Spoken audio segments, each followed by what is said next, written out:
on the screen, right? Okay, greetings everyone. Welcome to Connect Africa. We are here so early morning according to our time, but if you are on a different time zone, good afternoon, good evening, but it's a good morning for us. So, yeah, we are here early morning because we really have to report on this one as we have been following on the Dangote, Nigeria, Bola, Tinubu, all these things are so connected and the oil refinery. So, first of all, I really have to apologize the way that I am dressing. I am in a different out of home, so inconvenient for me. But at the same time, we really have to do that. So I really apologize.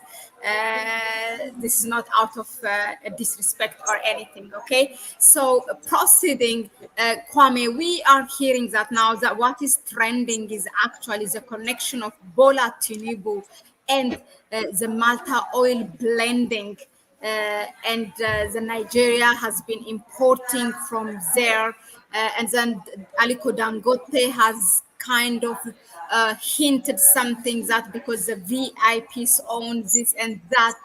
What is all this? First of all, like see us that we know nothing, ask the audience, including myself, and explain to us what's going on. Yeah, thank you, Mahlet, and good morning and good afternoon or good evening, depending on where you are across the world. We are glad that you are part of Connect Africa. We've been covering this for a long time. We have covered the refinery, the Dangote refinery, for a long time. And because of the consequences, as we have mentioned, which this refinery has on the African continent. Actually, I was reading an article just this morning on Reuters, and the article said that Europe has been benefiting lucratively, highly lucratively. They used the word highly lucrative. So they were saying that it has been lucratively profitable, the sending of refined products from Europe. So they see this refinery as a problem. So when Dangote is getting all these problems, we should not be surprised. We should not be surprised that Dangote is getting these problems. Both Europe and then in Nigeria itself, the corrupt agents of imperialism are not happy. And we explained that in our video.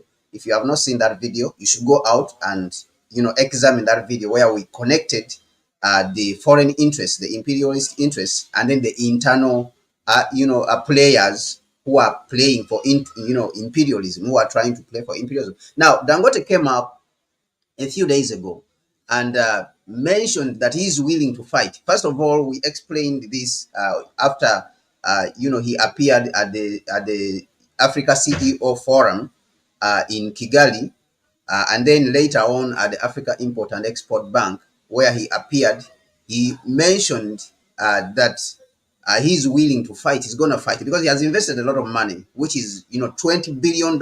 It's a lot of money, to be honest. And it has never been done on this African continent, not even in Nigeria. So he mentioned that he's willing to fight.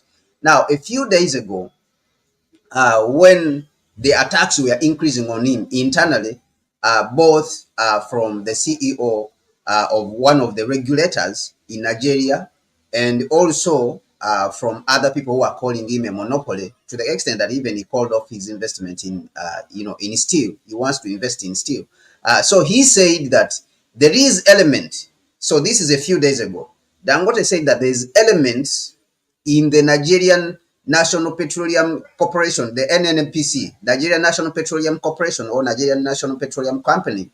There's elements who have oil, blending facilities in Malta. Now, oil blending facilities means that they take oil blending facilities. It can be crude oil or it can be refined oil. So they take different brands of oil from across the world, and then they mix it and then they sell it to a certain market. All right. So what this means is this: when you are drilling oil, when you are drilling for crude oil comes from different, comes in different types, depending on the sulfur content. And we mentioned here in one of our analysis, and that is why we want people to be careful, paying attention to what we are saying here, because this is very important information.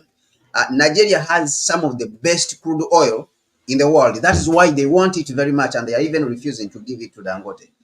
So what I mean by this is that it has low sulfur content. So which means is that the process of refining is cheaper.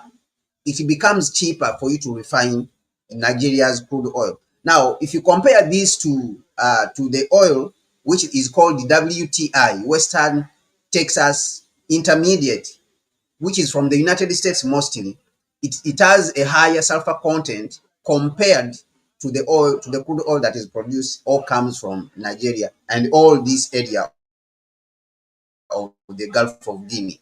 All right, because it's not just Nigeria, but you have to look at the whole continent. You have to look at where Nigeria is. So the Gulf of Guinea, this area, the crude oil is very nice. So this oil is not only specific to Nigeria. All right, so this should be very well understood. Now, when you go to Venezuela, they have crude oil which is very heavy. All right, it's extremely heavy. Okay, compared now to Western Texas in Intermediate, and then compared to the sweet crude which is coming from Nigeria. Okay, so when it comes to blending, people normally take this crude oil and they will blend it.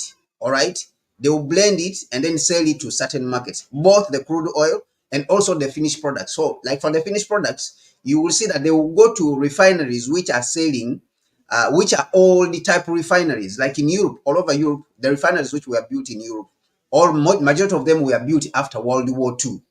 All right, after World War II. So these are all the refineries. So which means that they do not have the capacity to refine crude oil to the highest standards, like what you are seeing the new refinery of Dangote will be able to do. So this has caused a lot of fear.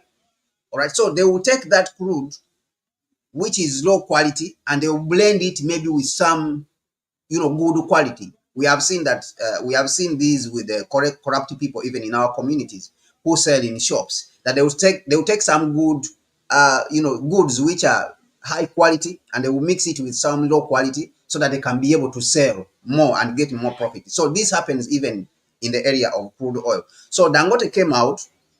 Mallet, if you will help me, maybe I will show where Malta is so that people can be able to understand where Malta is. Now, what happened is this: is Dangote came out and said that there's elements within the Nigerian National Petroleum Corporation who are blending crude in Malta. All right. So Malta, this is where it is. It is at the top. It is at the top of the African continent. It's close to Europe. Okay, that island actually at one time it was governed even by the Moors. The Moors were Africans, and then it was colonized by the British also. Okay, so it got its independence later on. So it is just at the top of North Africa, just in the Mediterranean. That is where the island is. So they have facilities. These corrupt elements who are working with imperialism, they have facilities over there in Malta.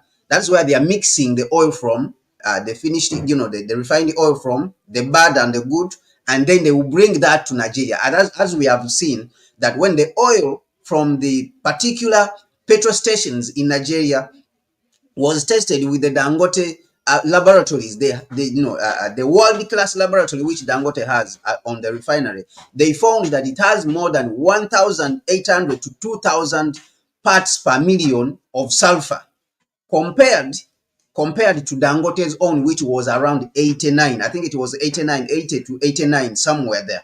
So which meant that Dangote's refinery is high quality, is extremely high quality, all right, compared to that one. And now the bad elements within Nigeria, they were claiming that it's Dangote's fuel, which is bad, that it has 600 parts per million. But even if Dangote's fuel had 600 parts per million, 1,800 to 2,000 is still high.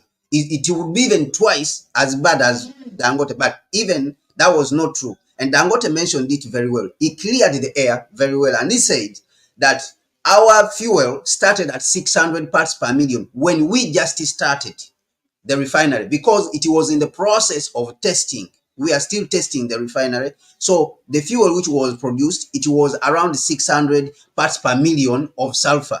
All right. Now, right now, it is producing less than 100. And he promised that by the end of the month, it is going to go down to 10 parts per million from 80. All right, now compare that with what is being imported into the country. So this is the situation. Now, a few hours ago, yesterday, information came out, and that information it came from Aisha Yusefu, who published it even on her platform. For those of you who don't know Aisha Yusefu, she's one of the people, one of the leading, she was one of the faces of the SARS movement, the end SARS movement in Nigeria, whereby the Nigerian police killed a citizen and people came out on the streets and they started demonstrating. And of course, though that even spiraled into people demanding for good governance, because this was sort of like latent anger which was sitting down, for the people. So she was one of those. If you go to the internet and you ask for Aisha Yosefu, you will see her. There's a woman who's putting her hand up and she was putting on a hijab. So she came out yesterday and published some information on the happenings in Nigeria on this issue. There's information which came out online that has been viral about the ownership of the facilities in Malta. All right. Now, what we are going to do is that we are going to look at the ownership in Malta. Now, the companies that have been implicated, first of all, they say that there is a company called Raz Hanzil. Okay, there's a company called Raz Hanzil, and this company is present in Malta.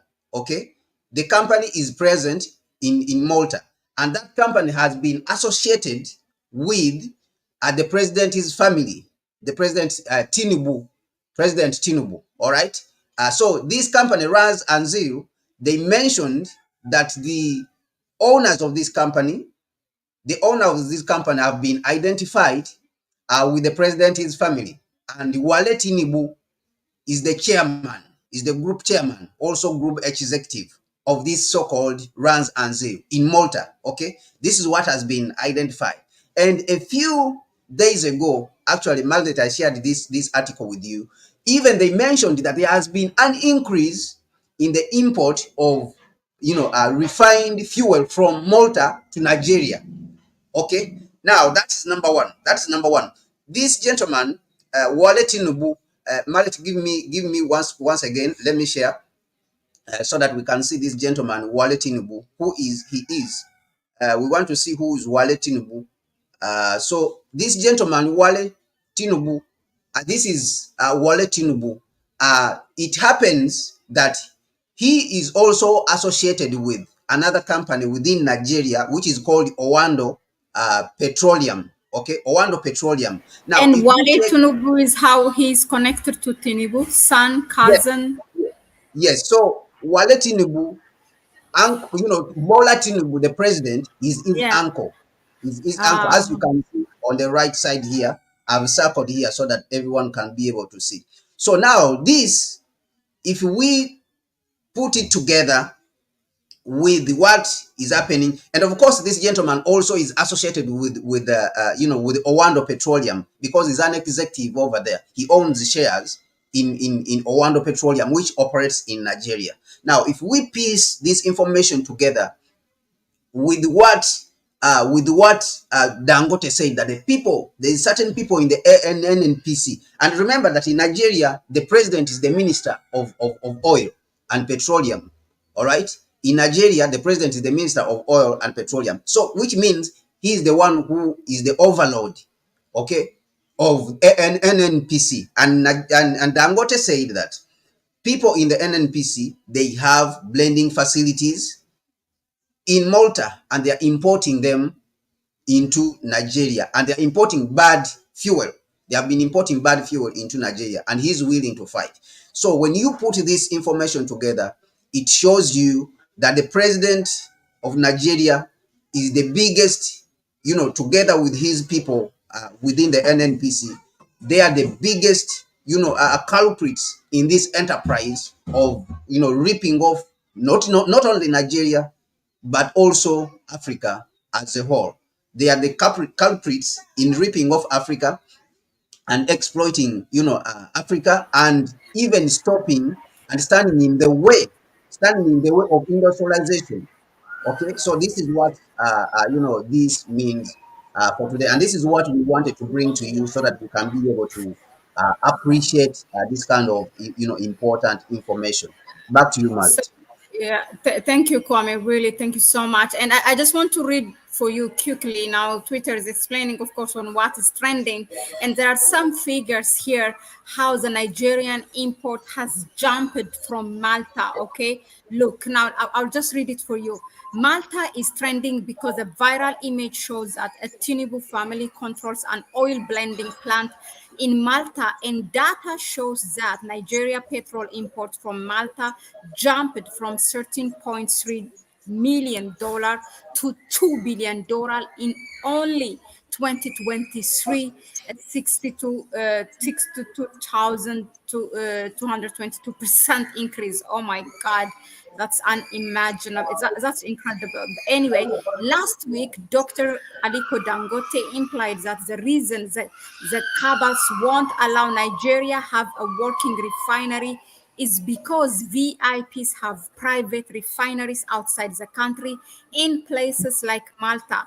Now, new data reveals that Nigeria imported petroleum products worth 2.08 billion in just 2023 from Malta, marking a 62 times percent increase from 47.5 million in 2013.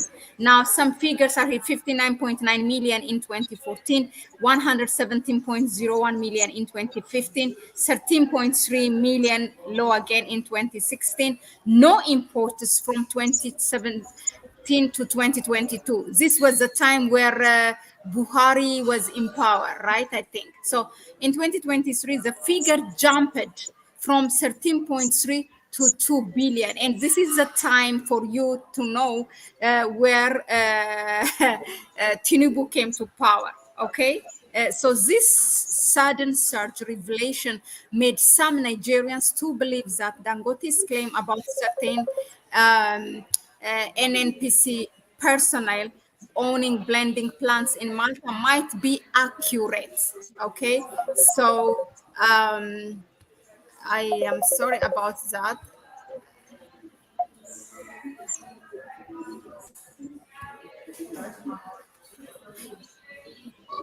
Yeah, so these are I just wanted to read that, to you. So Kwame, quickly, I mean, we just wanted to reveal what's going on and explain this Malta connection. But now, where this does lead us, if you can just quickly predict and sensitize people briefly, and then, as the story is still developing, we will come back later, maybe in the evening, we will give a longer analysis. But now, given the considerations that, Nigerians are preparing for a mass protest, Tinubu's talking with military to crash it, and now this truths or facts came out, this data came out into daylight, and Dangote's prediction or hinting is now starting to be believable. I mean, it has been all the way believable. But yeah, what can we expect? What do you want to sensitize or know the African people?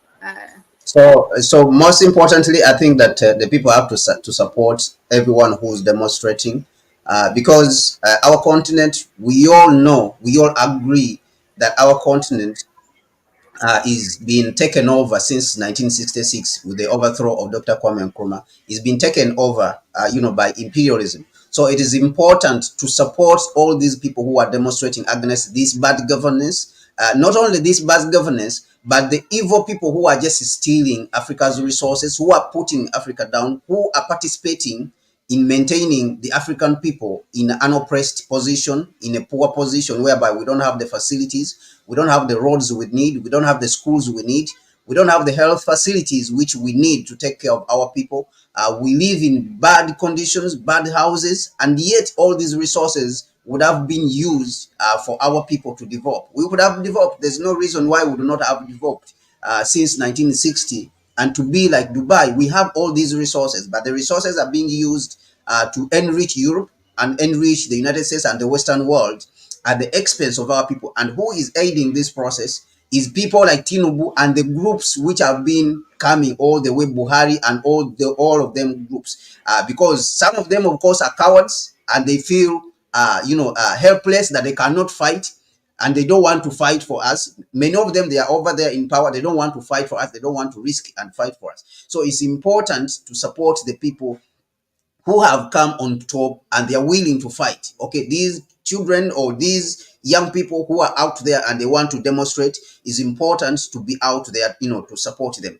It is important also to note that this cabal internally, which has increased, since 2018 to 2022, or 2019 to 2022, that has increased the importation of these fuels, these bad fuels from Malta, is not acting in isolation. Is not acting alone. This is another thing which we have to be, alert about. We have to pay close attention to. You will see a company like Trafigura, which is been importing, is associated with the Nigerian National Petroleum Corporation, a company called Trafigura.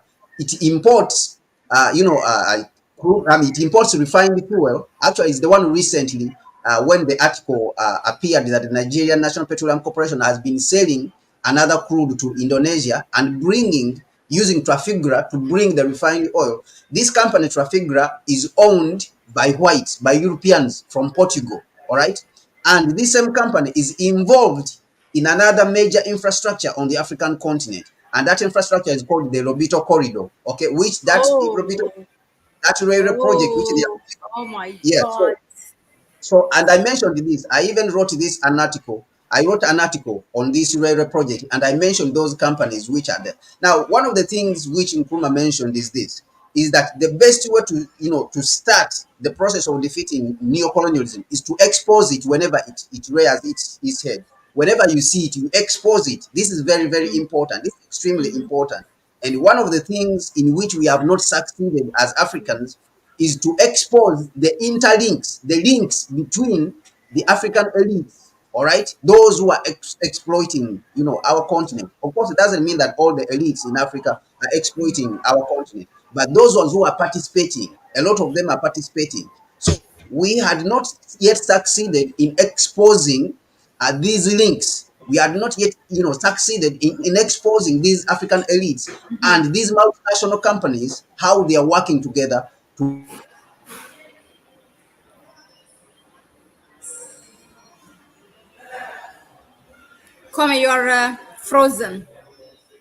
There's an internet problem, but until he come back, yeah, so this is really briefly what we wanted to really want you to know before again a mainstream media comes and dumps its propaganda, so that you will not be just carried away with that. So stay alerted, know what is going on, and support your people in Nigeria. Show your support if you are Nigerian or not Nigerian. If you're an African, this is really a topic for you to follow. This is something that you have to say, this is my business. It concerns me, because the same thing what's happening now with Dangote versus the federal government of Nigeria is happening in every African country. So it's just one of the symptoms in the continent. It's happening everywhere. A quick shout out, Mohammed Musa Ali. Hello, Jeff Tembo. You guys were one of the first here. Thank you again. What do we have here? Yeah, Zephania. Um, Dangote uses automatically on your site if they're against corrupt politicians who are in corporation with international monopoly. Exactly, and the same name they want to give it to Dangote. Connect Africa, connect the dots. That's what we try to do. We alert you and we expose you to the evidence or research based analysis that we have, and you go ahead and make also your own research so that you can strengthen it and stay alerted. Ikisi, it's a shame that the leadership of Nigerian government is acting to stop Dangote refinery from operating in Nigeria. This is unacceptable. So what is ECOWAS doing? Oh my God, ECOWAS is led by Dangote. Actually, he made himself to be elected again as the chairman of ECOWAS, which shouldn't be actually. It's a rotation. So I don't know why they have elected him to be. But ECOWAS is just useless. You have seen how it was reacting towards the Alliance of the Sahel States formation or so it's just another instrument for France and US and others, their allies. I think Kwame has sensitized us to stay to be alerted to support Nigerians who are participating in this. They are paying a price.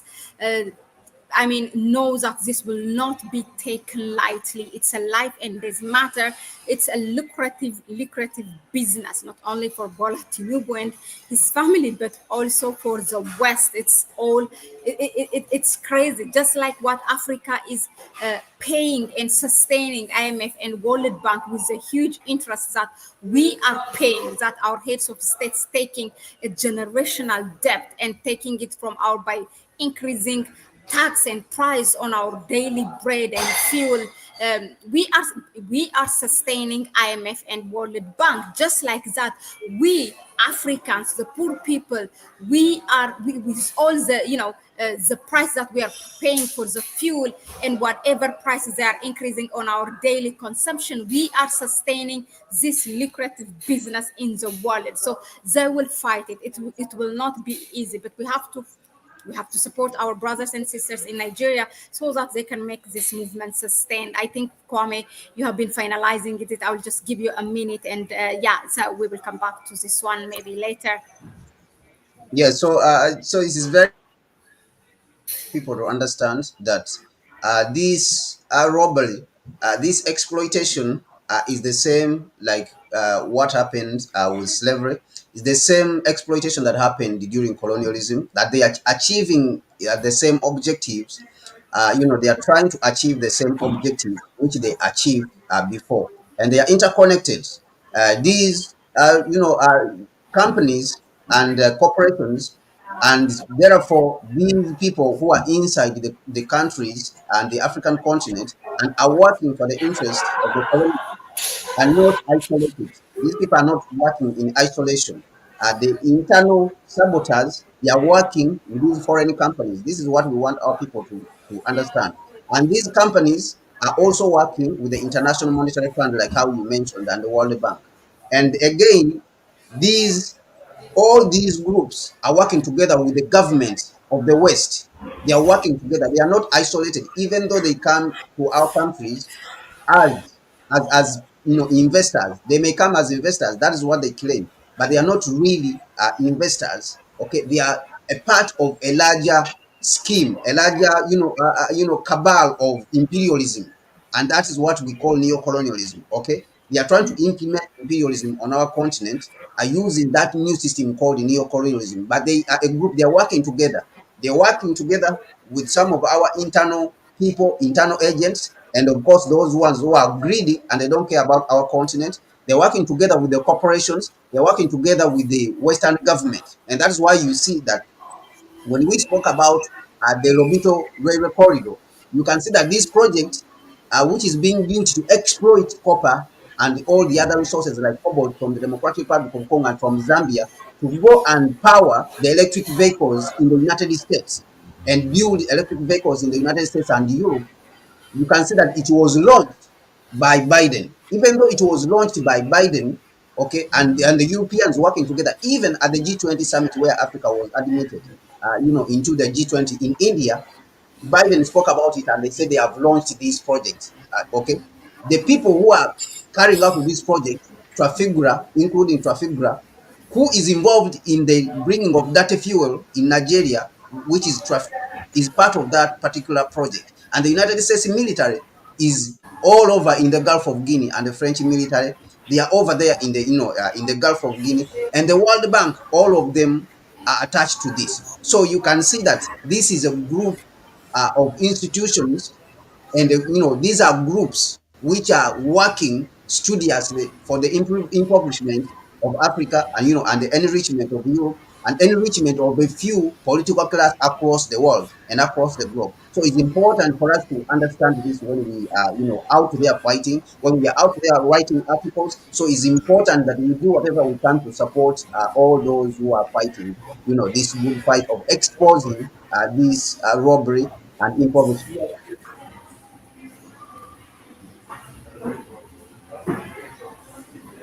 So yeah, I think he made his point. Thank you very much again for tuning in, AKC Mohammed Musa, and then Jeff Tembo, all of you. So we will see you again on our tonight's session where we do a lengthy analysis on the subject. But until then, so we say bye bye, and don't forget to subscribe to the channel.